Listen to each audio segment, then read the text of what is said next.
Balita naman po sa Metro Manila, nabulaga ang mga commuter kahapon nang walang masakyan ng mga ito matapos ang biglaang transport strike ng grupong Manibela. Sa Maynila, hirap makahanap ng jeep na masasakyan ng commuters. Kaya marami sa kanila inabot ng oras sa paghihintay. Marami nga ang nalit sa trabaho. Ganyan din po ang sitwasyon sa Quezon City. Kaya patipos ng MMDA, pinatus na nila. Ang transport strike kahapon ay napaaga nga ng 2 araw. Mula sa unang anunsyo ng Manibela na dapat strike na simula ng Miyerkules hanggang sa Biyernes. Ayon naman sa Manibela, sumama ang kanilang loob matapos ituring ng Pangulong Bongbong Marcos Jr. na minority ang mga katulad nilang tumututol sa Public Transport Modernization Program.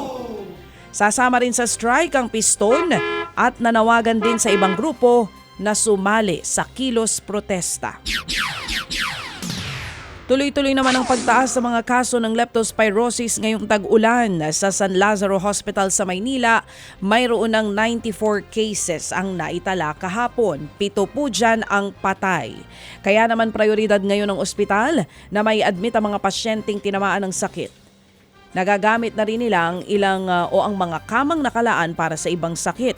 Sa Ospital ng Maynila, mayroon namang 37 cases na naitala matapos ang bagyo. Habang mayroong 175 na mga kaso sa Quezon City mula nitong Enero. Pero karamihan sa mga ito, mula pa ng manalasa ang bagyong Karina.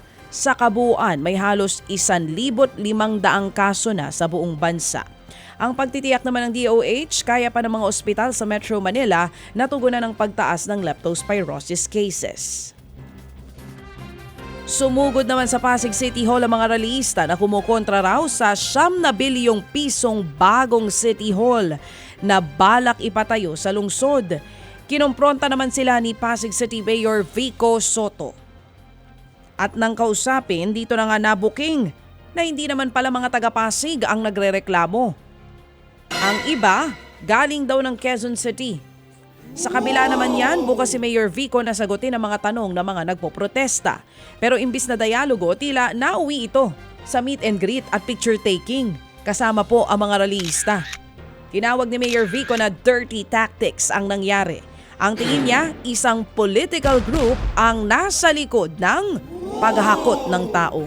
Ted Filon at DJ Chacha. Ngayon, nasa Radyo 5, 92.3 News FM. Monday to Friday, 6 to 10 a.m.